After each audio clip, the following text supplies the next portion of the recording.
Right, Rosa, what I'm planning to do today is I'm going to do a quick recap on what You Make It is, tell you a bit more about myself again, just recap what I went through over the call, and then I'll run through how the You Make It project comes together, throw a whole bunch of questions at you, and what we're hoping to do with that is get an idea of a theme or a flow or a direction, possibly even a bit more about your audience, because the more we pick at like what we want to do, get a deeper understanding of what social product or category we could start developing for.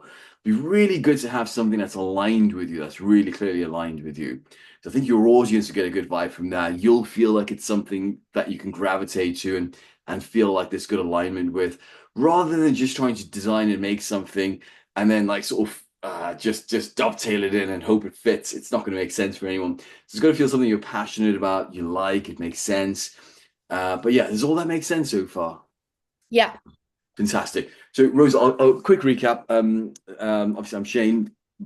I founded HumbleWorks and I founded You Make It before HumbleWorks. And I used HumbleWorks to prove You Make It works, grew to a standalone company. And now we're working to build You Make It. One of the things we want to do with You Make It is to really promote the creative industry, especially with product designers. There's lots of product designers around the country. There's lots of makers around the country. There's no way to connect them, right? So at its core, You Make It started as a way to get the synergy between product designers and makers and to bring physical products to life, right? And if you could do it while making a really cool product that goes to market and takes off and does well, then everyone wins on the back of that. That's the goal from this, right? And so what I'm going to do is I'm going to show you the products we've run so far and give you an idea as to how these products came to life, what the goal was, what we were thinking, and hopefully it'll make sense and it'll resonate on the back of that, right? So I'm just going to pull apart one of the projects. Right, so I'll start with this one and I'll share the screen. Just bear with me 1 second. Is everything making sense over, Rosa? At any point, if I say something and you're like, I don't get that, how's this going to work? Where's that go? And how are we going to do this part? I can clarify, I can go through everything, right? So, any point, anything does make sense, just stop me. Right, so I'm going to start with the project. The designer was Nick, and the designer we selected was Annie, right? So, some bit of background behind with this project. So, Nick found himself being a cat parent, right? He lived by himself and found himself being a cat parent. Never in a million years thought this would be the case. And I know Nick from a couple of years back, and he was like, "Okay, let's see if we can do a project." And then he was like, I got a cat recently, and this is what my house now looks like, right? This apartment that he had suddenly had tons of cat toys all over, like cat stations and like all of these things. And he and I would never have imagined him as being like that, right? And we thought to ourselves, okay, you're a cat parent, and his deep problem here was when he's not sort of got the time to really engage and have his cat play, run around and be fully engaged, he feels like it's his cat's just sat there static, and he feels quite bad for that whole idea of not being able to move and really experience outdoor life indoors, right? So what we were trying to find with Nick is how do we find a project where his cat is able to move around and experience have an outdoor experience indoors with or without him. So we wanted to create something that represented that. And what we were looking for was a crossover between a product that would do that, a product that could sell, and a product that we could manufacture, right? So how do we find the intersection between all of these points? The intersection between something that looks cool, that could sell well, and that we could actually manufacture and could actually come to life, right? And so when we interviewed Nick, one of the things he said to us was, any new toy, product, or station or cat food that he buys, cats always significantly more interested in the box that the product comes in rather Yeah. than the thing, right? So the cat loves the box and just jumps straight into the box. And so at this point, we were thinking, so what we need is to design something that's going to encapsulate multiple corrugated card boxes, because that's the real play area for the cat. You can design these Oh. full carpet-based things, but his cat really loved the box. And then we watched loads of videos, and it was like, this is very common as a thread amongst what happens, right? And so what we did in You Make It was we went into our database. We were like 10,000 plus product designers, not on the platform, just outside the platform. And I'll explain to you why in a second, right? So we went searching for a product designer we thought would be a good fit. And what we selected was somebody that actually designed products to do with cats in the past, right? So she actually had this as her final portfolio project. What she did, her name was Annie, right? Annie designed a cat play area that merged into your workstation. So I'll show you the design in a second, right? We thought this is perfect. So we brought Annie to the project and we developed an entire mood board, brief, and an entire project flow that came to life based on something that would have a cat engage and play with corrugated card boxes, something that we could manufacture from CNC production, and something that could actually go well in the market and sell to people, right? I'll show you the projects. Let's try to bring this up. Give me a second. Okay. Perfect. Right. So this is the little slideshow of what Annie put together. So this is Annie. All right. So Annie was at the New Designers where we met her a few years back. She qualified as a product designer, and her final project was a cat play area that merged into a desk. Right.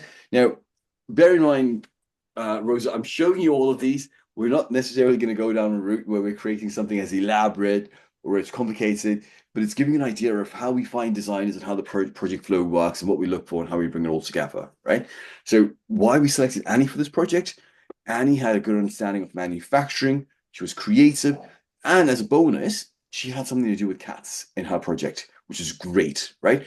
So when we looked at Annie's work, we thought, right, this is a good fit.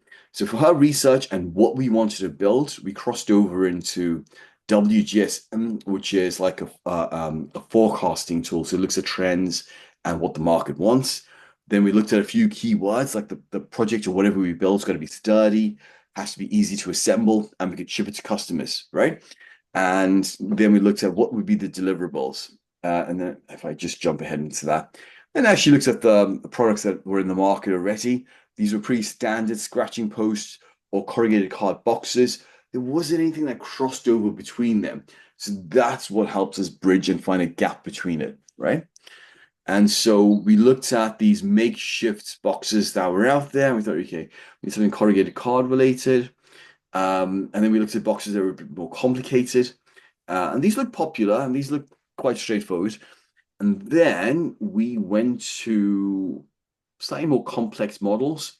Annie built an entire mood board based on different shapes that could fit together from a bookshelf to looking at how boxes would fit together. And on the back of that, we started designing and prototyping. And let's see if we can find Annie's actual project. Bear with me one second.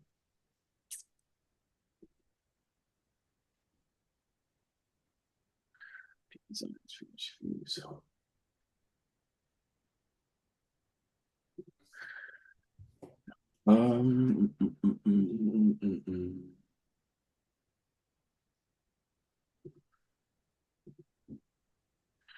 Projects, products. There we go. Perfect. Pods. Right. So what we designed was this, right? So this was a CNC cutout project, and what you would have are boxes with holes cut into the boxes, and the box would stay into these little into these little shapes. So you'd have a box at the top, a box in the middle, a box there, a box there, and a box there, with holes cut through, right? So a cat would just navigate and work their way through into these little pieces. And so this main frame we would CNC cut back in the factory, and we'd know how to make this. We were then ordering the boxes, and this would be one ready to go package and produce that way, right? Does that make sense so far? Yeah, it's a bit like one of those play areas you get for toddlers in like gyms and things. Yeah, exactly. Like you climb through all the spaces Yeah, and there's yeah, like yeah, yeah, yeah, pool yeah. thing. Except now we've got boxes that will fit inside, and the cat would just go and sit inside one of the little boxes and live inside there. Mhm. Exactly right. It's exactly right. So includes this. Bear with me.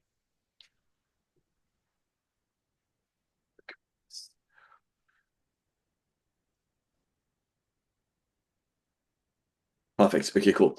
Right. So that was Nikhil's idea. I'll give you one more little demo of one of the one of the other projects we've run, which was let's see if we find this.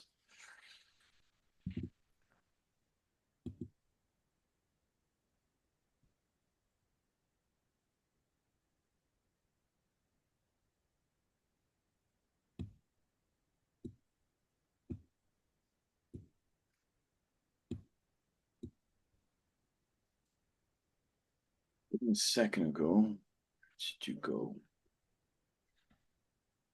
Ah, perfect. Got it. Right. So what we did for the second project, oh, sorry, this was a project before that one. And we had a client, and for this client, what they again, the client doesn't necessarily know what they want to produce, right? When we have clients like this is pretty much we're going to bring designers on board, we're going to research with them, and we're going to try and find something that's going to go to market, right? What we proposed with this client was working with something homeware orientated, something that could potentially be multi-species, small London flats, something that could incorporate green biophilic mixed with pets storage and not take up any more space than you currently have in a small a space poor London flat effectively, right? And so what we were looking at was designing a product that could effectively house a nursery. So you could start with like a little propagation station and then could grow into a little pot plant holder, and the whole thing could be self-assembled, quite easily self-assembled. That was the goal with this project. And so what we came up with, and this was Vilde's project, and so she was looking at uh, um, a corner shelf where you'd have little pots living inside there. And then eventually we came up with this, which is a very cool product, which was a little countertop nursery that we eventually called Nutura. And this also included a separate product within this project where we did a coffee table, right? And so with this project, you can find the products. I saw this one on the Instagram. Yeah, perfect. Yeah, that's the one you probably saw on Instagram. Let's see if we can find it. The nursery. That's this one. Yeah, perfect. This is the one we saw in Mhm. we designed on Instagram, right? So again, Rosa, with these projects, what we try and find is like the intersection between something we can manufacture that looks very creative, that is eco-friendly, that people would actually want to buy and have at home and serves a real actual purpose and they find useful for themselves. And so during the process of developing these products, what was crucial to us is understanding what the client was after.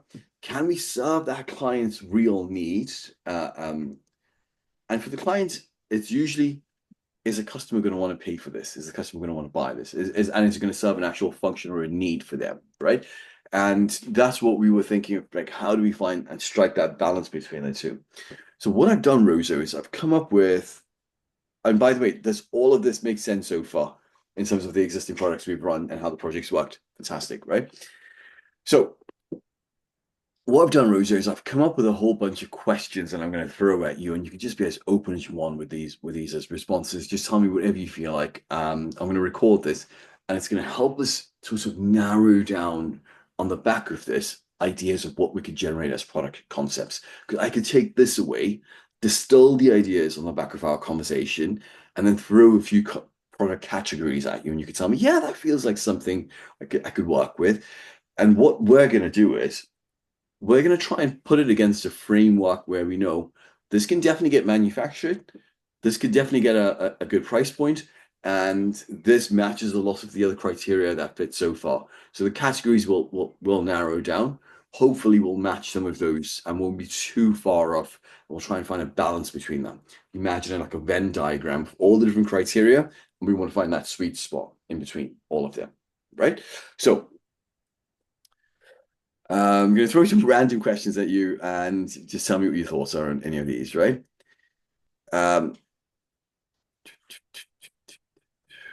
so what I've set out here, so I've listed this as a topic, tailored list of 10 or 15 strategic questions to uncover insights about lifestyle, creative worldview, your audience, and identifying you make a projects that you make a product that's emotionally aligned, market viable, and story rich. Like, oh, the other part of this, Rosa, this is very important, right? what we have as an advantage here as to how we're doing this and how this is going to run, right? Imagine the idea that with those products, the clients were investors or they were high net worth individuals. Now, what we have is somebody with an engaged audience, right? So you could tell your story almost from the point that at which we secure a designer and we have a brief and we have a captive audience, right? So if you want to do it on a weekly or a fortnightly basis, we're assuming the entire project will be between 2 to 3 months max. But every week or every couple of weeks, you'll have a little story to share with the audience. And we'll get to a point where we might have a sketch or a design, and you could even get feedback and say, well, guys, I'm thinking of this, or this. Well, what do you think so far? And you could get live feedback and see what the audience think if that's useful for as we're building, right? If it's helpful Are we for talking about on something like Instagram? possibly, yeah, yeah, on Instagram. Right. So what we're looking for here is in this first set of questions is about vision, rituals, and aesthetic, right? Along these lines. So what does your creative space look and feel like? Your ideal creative space look and feel like? What would that be? Like this is completely open, right? So I'm hoping it makes sense. But what does your creative space look and feel like? Um, well, I have a little studio where I make music. Yeah. So a typical music studio would be your creative space. That's what you mentally go to. It's like, yeah, that's where I feel creative. That's where I can feel like the energy pouring through. Yeah. Yeah, Yeah. I mean, I write some like maybe lyrics and stuff in my room yeah, here. I'm in my living room right now, but yeah. like I have a little studio in the guardianship as well, and that's where I'm more like that's where I have my harps, and that's where I'm like creating my songs. Rosa, I watched a couple of your clips where you were performing. Such a vibe, such an absolute vibe. It looks fire. Thank you. Yeah, it's really fire. Right. Okay. Cool. Next question: are there any objects you interact with daily that bring you comfort or grounding? Like anything specific? This doesn't have to be something you're obviously aware of. It's something that you might gravitate towards. It doesn't have to be anything. But can you think of something that you think it might be your harp or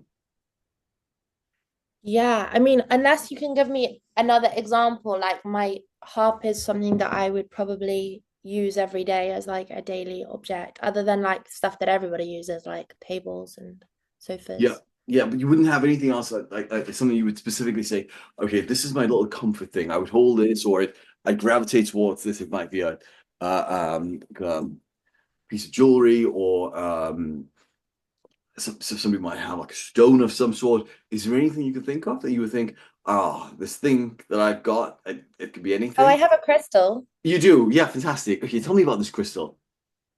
My mum's house is on the ley lines, and so when I last went to hers, I started like writing my album because I felt like all these ideas were flooding to me, and I said to her, I'm you know about the ley lines where like they run through where all the natural wonders of the world are? It's supposed to be like these lines where there's kind of significant importance in creative energies. So like where there happens to be um things like the pyramids have ley lines running through them. So it's like there's Oh, some significance very there. And my mum's was explaining that like the ley lines run through where her new flat is. And when I went there, I just started writing this album. So I said I was worried that the inspiration would stop when I went home. But she was like, well, I've got this big quartz crystal you can just take with you, and it's all charged up. So it's got like a lot of the energy of the place with it. fantastic. And you feel like that brings you that comfort and grounds you, and you've got something to just Mm-hmm. charge up in a way. Yeah. Fantastic. And does it have a specific color, or does that matter? It's clear quartz. Clear quartz. Yeah. Fantastic. Okay, cool. Thank you for that.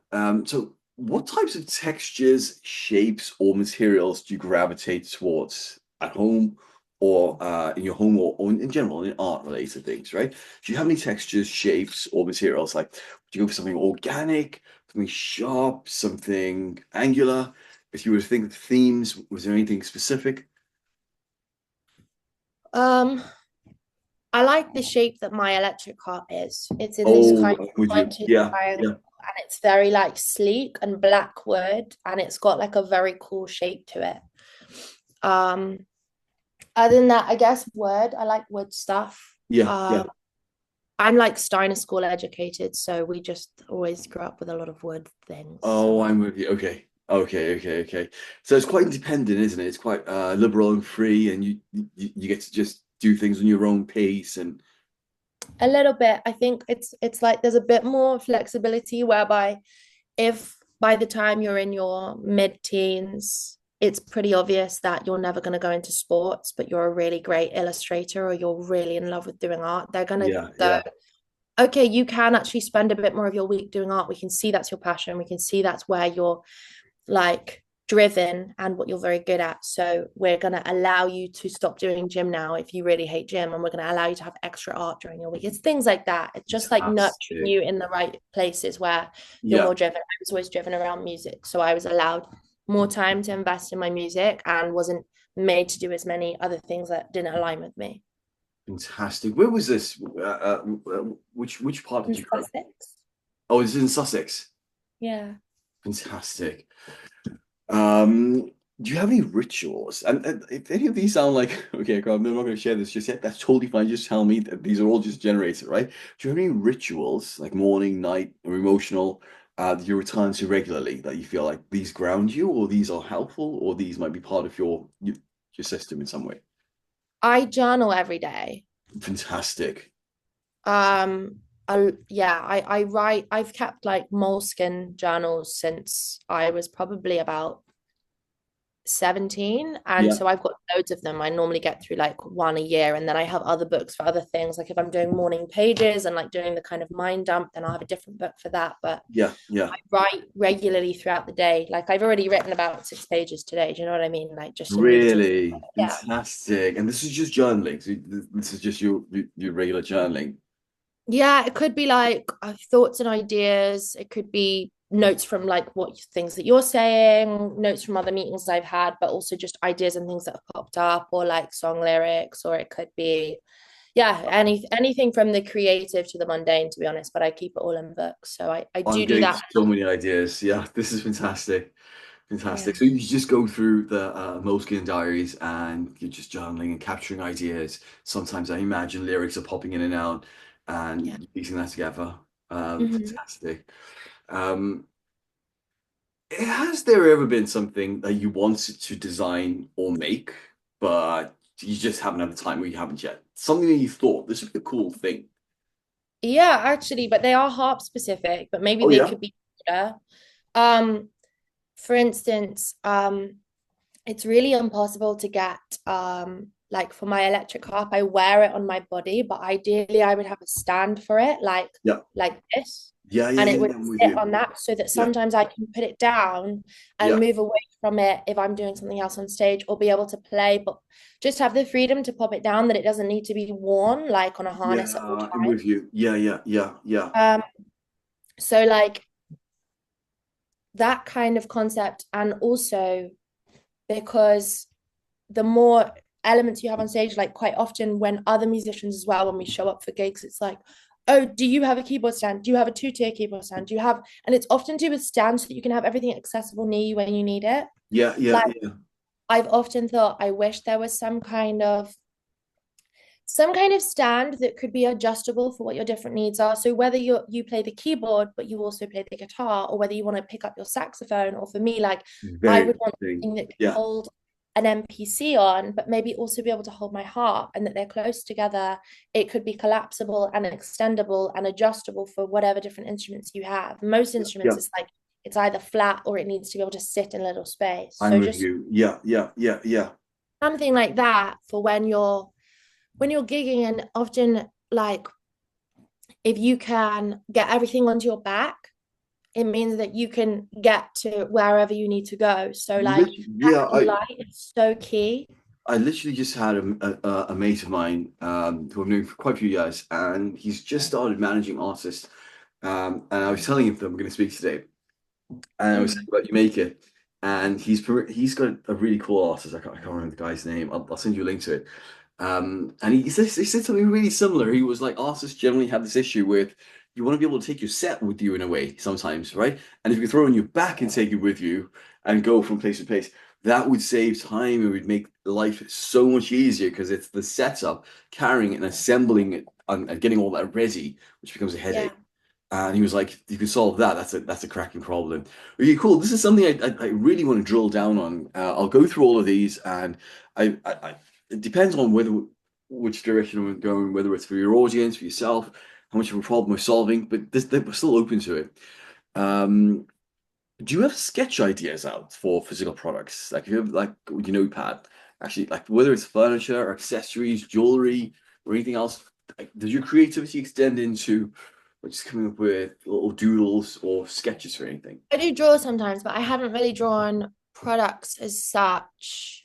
Let me see if I can draw something. Like, so I guess some kind of a tripod situation.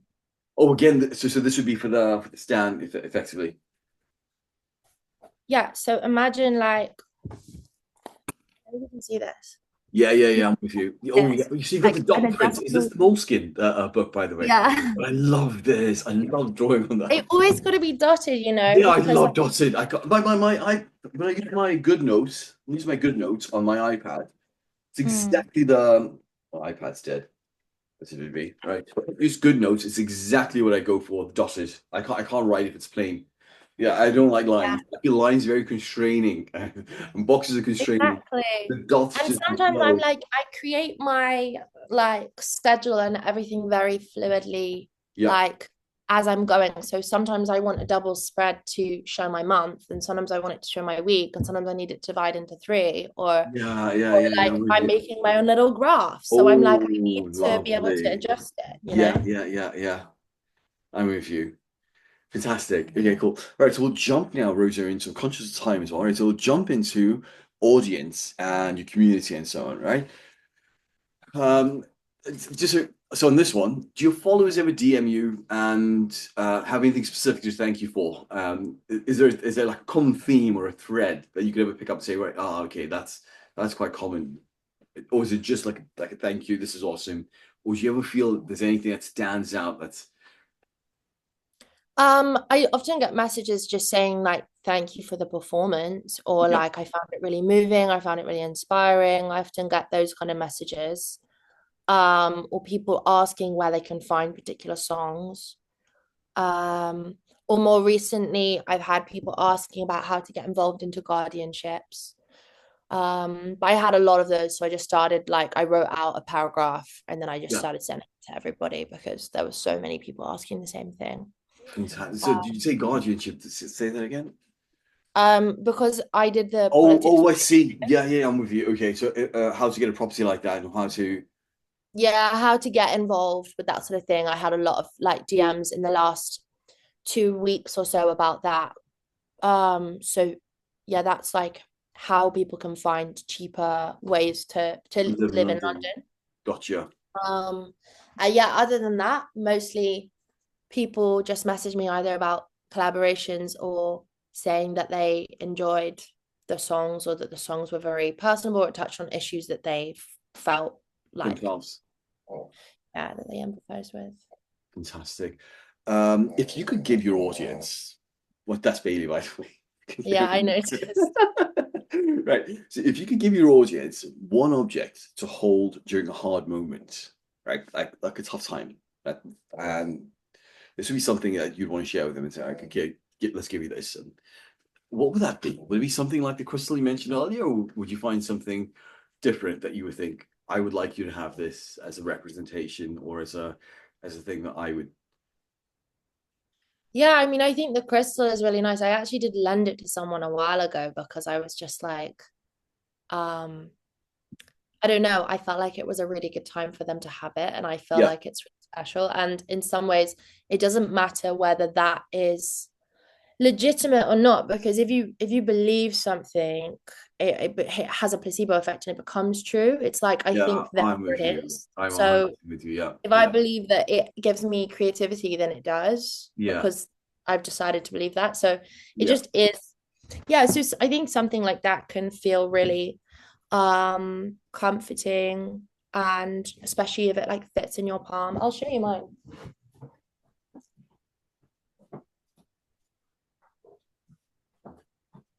It's literally on my like bedside table. So it's like this. Oh, I'm And it with just you. Right. fits Yeah, perfectly yeah, in your yeah, hand. And it yeah, just feels like it feels like you're kind of channeling something. It's intentional. yeah, yeah, yeah, yeah, yeah. I'm with you. I'm with you. So, would you ever want to have that just like on a stand in front of you, just propped up and there, almost like mounted? Would that be something that could be quite cool? Or does it need to be physically connected to you in a way? So it needs to be on you or in your hand, as opposed to, do you know what I mean? Does that make sense? I would sometimes I put it on the windowsill because then it kind of is getting like I Chocolate. guess a bit more Yeah. sunlight and things, but mostly I hold it. I'm not really sure if I would put it on a stand or if that's I haven't really tried that. Okay. Right. So.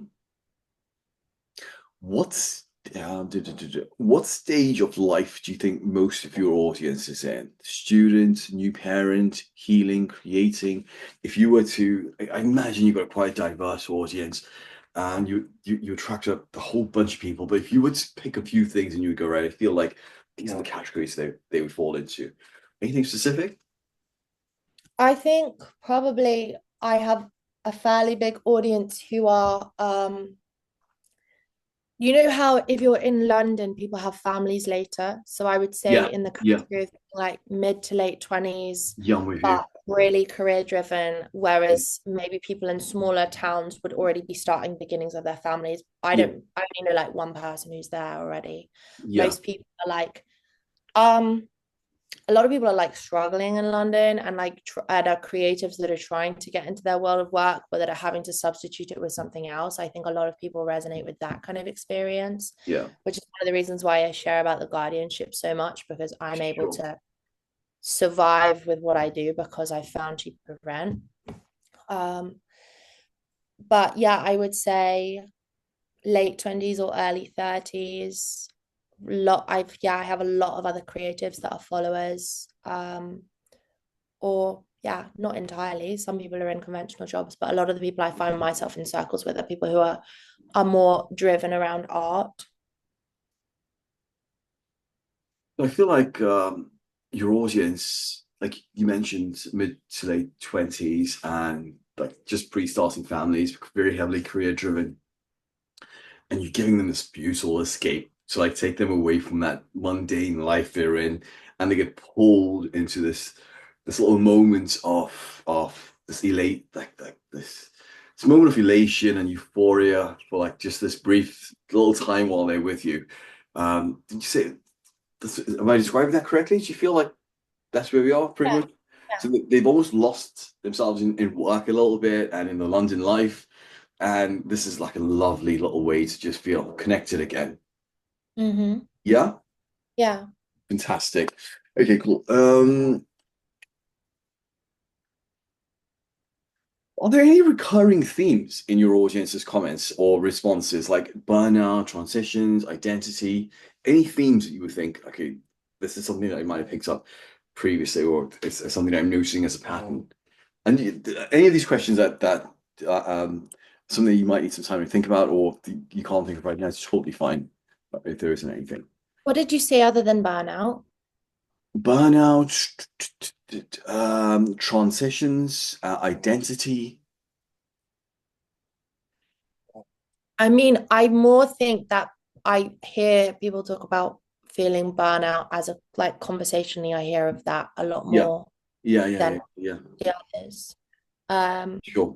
Especially with working so hard as like self-employed people because there's no Yeah, yeah. Because it's so hard. Oh God, I know exactly what you mean. Okay, cool. Um, Now let's look at fit and products, right? It's a possibility about fit and products.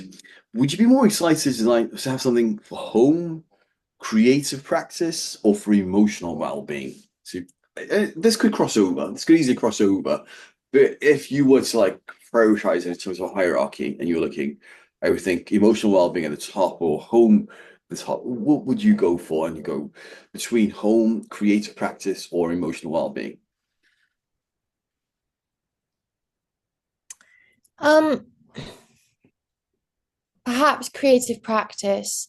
I also want to put forward because I'm not quite sure, and maybe we can bring this up when you've gone through your questions, but I'm not quite sure exactly what my involvement would look like. But my following is based on my consistency of what I put out, and what I put out is music-based content. Yeah, yeah, So yeah, I'm yeah, yeah. very keen to keep anything that I'm putting out on my own channel to be music-led. Otherwise, it's too. Yeah, it's going to be very conflicted with a mix of this and that. So we could somehow cross over into that. Not, I'm sure we could find a way for that. Um, So yeah, I'm very creatively led at the moment, and my creative practice is probably the most important thing to me. I am starting to look at things like emotional and mental well-being for like the first time in my life, like yeah, and looking yeah, trying to do a bit of self-studying. yeah. But I think the area where I spend the majority of my time and thinking is in creative practice, and like Gotcha. the pursuit of that is like my driving force. I'm with you. I'm with you. We don't have more. I can give you a call after if we need to wrap up. I'll go through these just so we can capture it, right? So, whatever is eventually developed, designed, would you imagine it as something soft and personal or something bold and expressive?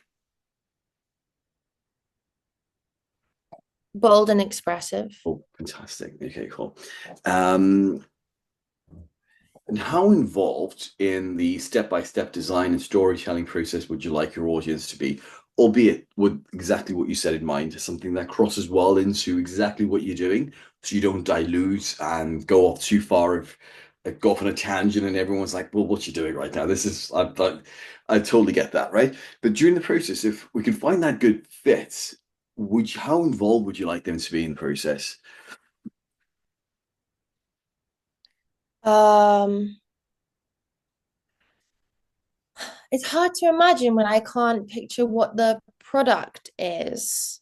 I think in an ideal world, it would be something that felt like I genuinely wanted to show off to people because I thought it would help them, in which case I would say very.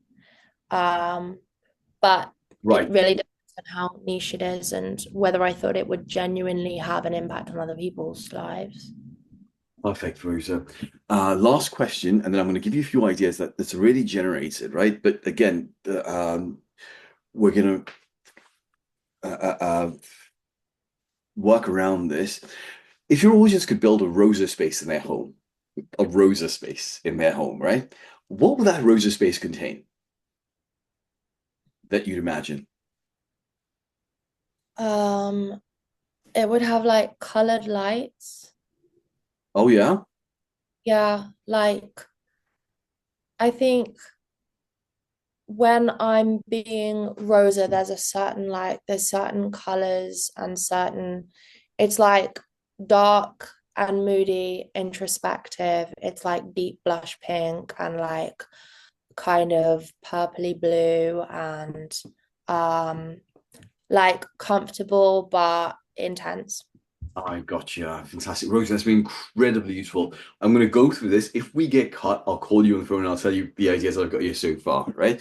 There's a couple of suggestions that came up with just as we were putting a few of your themes together. We pulled your Instagram in, tried to work through a profile, and it came up with an idea for like some sort of ceremony table, like an altar station as one, a healing corner, or like a reading nook furniture set, like a growth journal or storyboard table, a companion mirror, like a self-talk station.